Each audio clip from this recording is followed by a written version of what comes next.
perkara telah lengkap, tidak lagi untuk keperluan menemukan dan menyita barang bukti.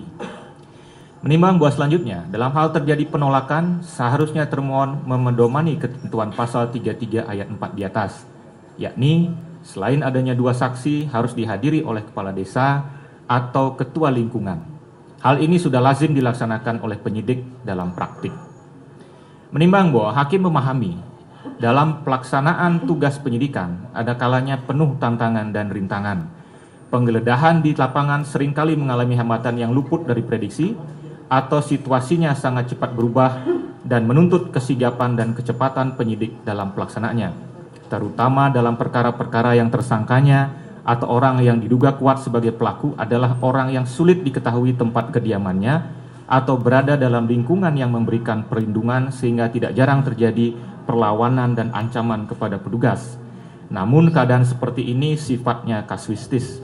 Tidak di setiap perkara proses penyidikannya terdapat keadaan-keadaan seperti yang diuraikan di atas. Menimbang bahwa dari bukti-bukti yang diajukan oleh termohon selama proses penyidikan, penetapan pemohon sebagai tersangka, penyerahan berkas penyidik baik tahap pertama hingga sebelum pelaksanaan penyerahan tahap kedua, sebagaimana diatur dalam pasal 8 Undang-Undang Nomor 8 Tahun 1981, hakim berpendapat tidak ada keadaan-keadaan yang menunjukkan hambatan yang dialami termohon untuk melaksanakan seluruh proses tersebut. Dalil bahwa pemohon bersikap kooperatif selama proses penyidikan tidak dibantah oleh termohon, sehingga secara material menurut hakim tidak ada urgensinya melakukan penggeledahan dengan tujuan melakukan penangkapan terhadap pemohon. Mengenai penangkapan, menimbang bahwa mengenai tindakan penangkapan yang dalam hal ini sangat erat kaitannya dengan tindakan penggeledahan, sebagaimana telah diuraikan di atas, tujuan termohon menggeledah adalah agar dapat melakukan penangkapan terhadap pemohon. Sebagaimana fakta yang terungkap di persidangan, syarat formil telah terpenuhi dengan adanya surat perintah penangkapan.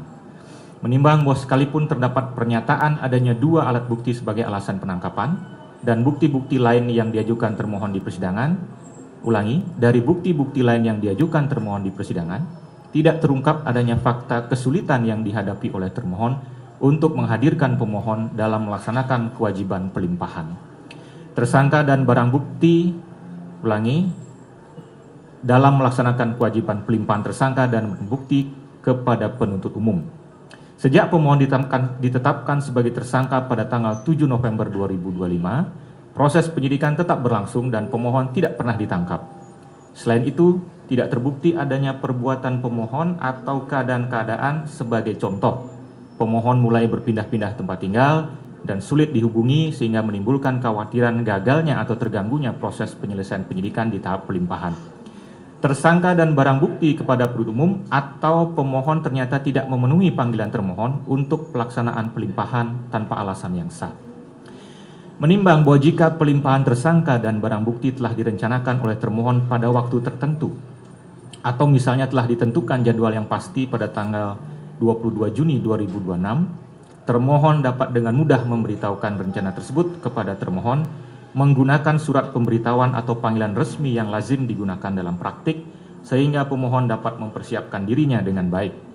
Penggunaan upaya penggeledahan dan penangkapan yang dilakukan termohon tanpa dapat dibuktikan adanya alasan-alasan yang dapat dipertanggungjawabkan menurut hakim adalah tindakan sewenang-wenang. Menimbang bahwa oleh karena terdapat cacat formil dan material dalam tindakan penggeledahan dan penangkapan yang dilakukan oleh termohon, maka sudah sepatutnya tindakan penggeledahan dan penangkapan tersebut dinyatakan tidak sah. Kedua, dulu ya, saya rasa sampai yang dilakukan oleh termohon terhadap pemohon. Menimbang bahwa syarat yang harus dipenuhi oleh penyidik sebelum melakukan penahanan terhadap seorang tersangka diatur dalam pasal 21 Undang-Undang Nomor 8 Tahun 81. Dengan memperhatikan pula putusan Mahkamah Konstitusi Nomor 21 PUU 12 Romawi 2014, yakni 1. Syarat formil berupa memberikan surat perintah penahanan dengan tembusan kepada keluarga yang mencantumkan identitas tersangka dan menyebutkan alasan penahanan serta uraian singkat perkara yang disangkakan dan tempat ia ditahan. 2. Syarat material yang dilakukan kepada tersangka yang diduga melakukan tindak pidana berdasarkan minimal 2 alat bukti. 3. Syarat subjektif, yakni adanya keadaan yang menimbulkan kekhawatiran bahwa tersangka akan melarikan diri, merusak atau menghilangkan barang bukti dan atau mengulangi tindak pidana. Dan 4, tersangka diduga melakukan tindak pidana yang diancam pidana penjara 5 tahun atau tindak pidana lain yang disebut dalam pasal 21 ayat 4 huruf B.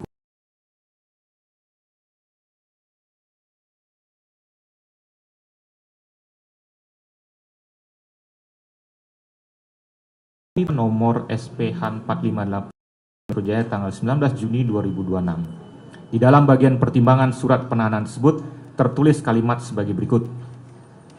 Bahwa dalam rangka kepentingan penyidikan dan berdasarkan hasil pemeriksaan, tersangka diduga melakukan tindak pidana berdasarkan minimal 2 alat bukti yang sah jika tersangka mengabaikan panggilan penyidik sebanyak 2 kali berturut-turut tanpa alasan yang sah atau